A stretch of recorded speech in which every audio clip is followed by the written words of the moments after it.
When it comes to a toxic workplace, sometimes it starts at the very top. And we're not talking about your manager or your immediate boss, but the people and the investors that founded some of these companies. Notoriously, Adam Newman, the ousted founder of WeWork, is now heading to a new real estate venture. We recently saw tech CEO Dan Price resign because of accusations of predatory behavior.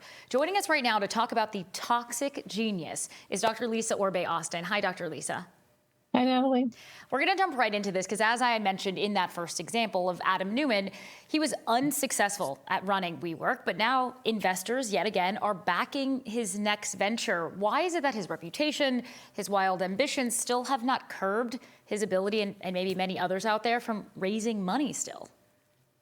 I mean, I think in one word, it's privilege. And, in our society, we kind of have been able to demonstrate that if you come from a privileged experience, that you can, make a colossal mistake and then be able to come back, sometimes in historic fashion.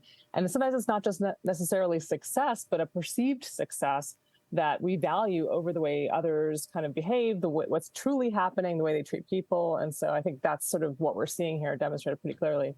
Now, when we talk about a toxic genius, one of the major characteristics, we have to focus on that genius part. They are smart. They know a lot about the company. They either started the company or have intimate knowledge of it. But can you talk about how they fail when it comes to the leadership department?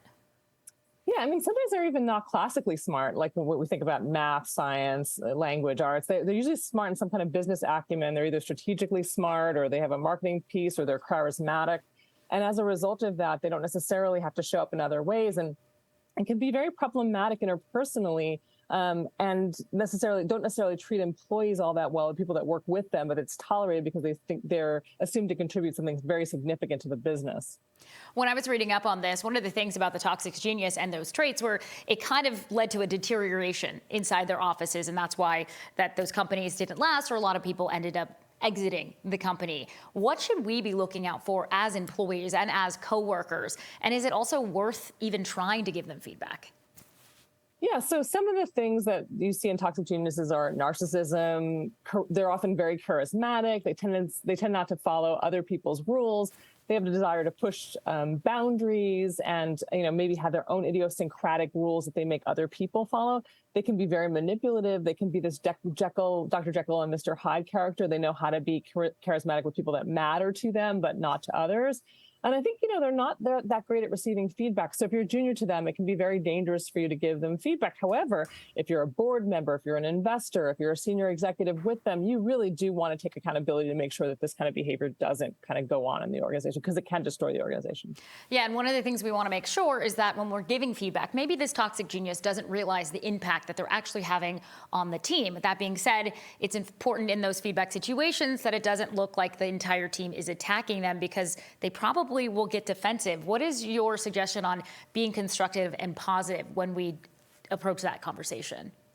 Yeah, you definitely don't want to do it alone. You definitely want to do it in some kind of group, some kind of larger group format with pretty senior people involved. And I think you really also want to think about, making sure that you acknowledge the good things they contribute, the strengths that they have kind of connected to around the organization. But you also want to make sure that you're also highlighting with demonstrable evidence the things that are problematic and how they potentially could change them.